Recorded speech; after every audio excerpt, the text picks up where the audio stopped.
ఇది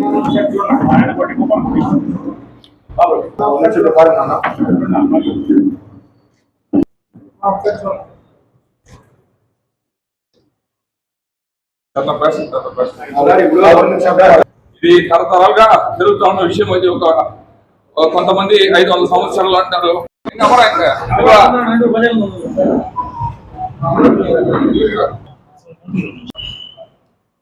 వచ్చే 21, 22 మంగళవారం, బుధవారం జరగనున్న సంతపేట నడివీధి గంగమ్మ జాతర సందర్భంగా మీడియా ద్వారా చిత్తూరు ప్రజలందరికీ కూడా ఆహ్వానం పలుకుతున్నాము. ఖచ్చితంగా అందరూ కూడా వచ్చి వాళ్ళ ఒక కుటుంబ సభ్యులతో అమ్మవారిని దర్శించుకుని అమ్మవారు ఒక ఆశీస్సులు పొందాల్సిందిగా కోరుకుంటున్నా. ఈ సందర్భంగా అన్ని ఏర్పాట్లు కూడా చేయడం జరిగింది. భద్రతా విషయాల చర్యల గురించి కూడా కలెక్టర్ గారికి, ఎస్పీ గారికి కూడా కలవడం జరిగింది, చెప్పడం జరిగింది. అందువల్ల అన్ని విషయాలు కూడా ఏర్పాట్లు చేస్తున్నాము.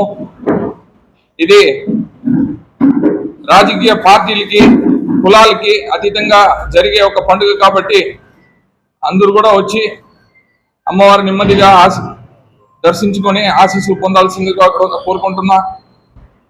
ఇది ఊరు బాగుండాలని, ఊరు క్షేమానికి కోసం జరిపే ఒక పండుగ.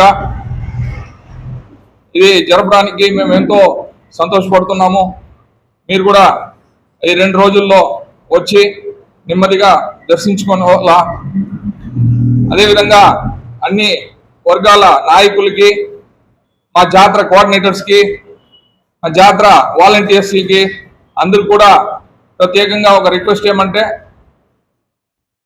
అన్ని విధాలుగా కూడా ముందుండి ఈ జాతర నడిపించి అందరికి కూడా ఎటువంటి ఇబ్బందులు లేకుండా అన్ని సౌకర్యాలు ఏర్పరించి అన్ని విధాలు కూడా బాగా చూసుకొని ఈ జాతరని విజయవంతం చేయాల్సిందిగా కూడా మరొకసారి కోరుకుంటూ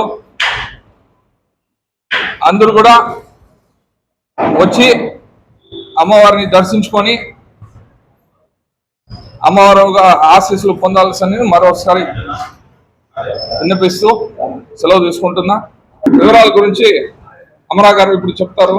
కోడ్ ఉంది కాబట్టి జూన్ 4 వరకు ఎలక్షన్ కోడ్ ఇది కంటిన్యూ అవుతుంది కాబట్టి నిన్న జరిగిన డిఎస్పీ మీటింగ్ లో ఏ కార్యక్రమం చేయాలి, ఏ కార్యక్రమం చేయకూడదు అని కూడా మాకు క్లారిఫై చేయడం జరిగింది.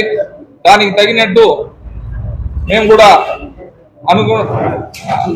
అనుకూలంగా అన్ని విధాలుగా కూడా ఏర్పాట్లు చేయడం జరిగింది.